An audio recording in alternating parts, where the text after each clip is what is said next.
Hello everyone, welcome to Suji's kitchen blogs. Fish fry చేశాను చెప్పాను కదండి నిన్న సండే స్పెషల్గా. అది ప్రాసెస్ అయితే చూపిస్తున్నాను, చూసేయండి. చాలా ఈజీగా చేసుకోవచ్చు. ఫిష్ అయితే ముందు ఆ ముక్కలన్నిటిని మనం నీట్గా క్లీన్ చేసుకోవాలండి. క్లీన్ చేసే ప్రాసెస్ కూడా నేను వీడియో చేస్తాను, ఖచ్చితంగా చూడండి. నీచు వాసన అనేది అసలు రాదు అలా క్లీన్ చేస్తే కనుక. నేను ఇంకా ఏ మసాలాలు వాడలేదు, ఓన్లీ అల్లం వెల్లుల్లి వేసాను. అల్లం వెల్లుల్లి వేసిన తర్వాత గుర్తొచ్చింది, మా పిల్లలకి జలుబు అని చెప్పాను కదండి, అందుకని మిరియాలు వేసాను.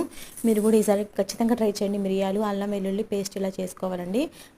బాగా మెత్తగా మిక్సీ అయితే పట్టుకోవాలి. మిరియాలు వేయటం వల్ల ఏంటంటే పిల్లలకి కఫం ఉన్నా కూడా తగ్గుతుంది తొందరగా, అందుకని నేను మిరియాలు అనేవి యూజ్ చేశాను. నెక్స్ట్గా క్లీన్ చేసుకున్న ఫిష్ ముక్కలన్నిటిని కూడా చేప ముక్కలు ఒక బౌల్లో అయితే నేను వెడల్పాటి బౌల్లో తీసుకున్నానండి.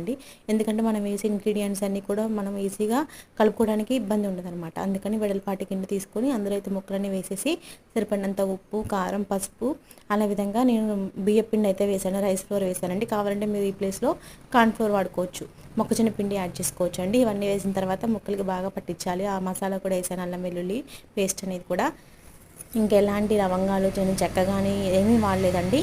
ఓన్లీ అల్లం వెల్లుల్లి మిరియాలు వేసిన పేస్ట్ నేను వేసేసి మ్యాగ్నేట్ చేసేసి ఒక హాఫ్ అన్ అవర్ అయితే నేను పక్కన పెట్టుకున్నాను. ఇంకా డిఫరెంట్ స్టైల్స్లో చేసుకోవచ్చు ఫిష్ ఫ్రై అనేది.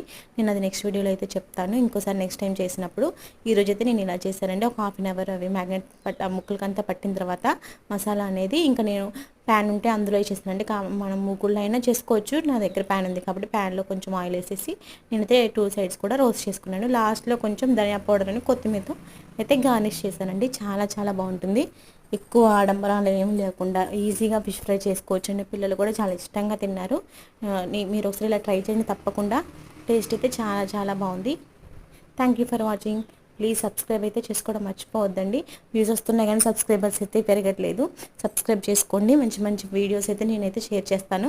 వ్లాగ్స్ కూడా స్టార్ట్ చేస్తాను. మినిమం 1000 సబ్స్క్రైబర్స్ అవ్వాలనేది నేను అనుకుంటున్నాను. అయిన తర్వాత ఖచ్చితంగా వ్లాగ్స్, డైలీ వ్లాగ్స్ అనేది చేస్తానండి. రైస్లో కూడా చాలా చాలా బాగుంది, ముక్క కూడా చాలా బాగా వేగింది. Thank you for watching. Please subscribe my channel.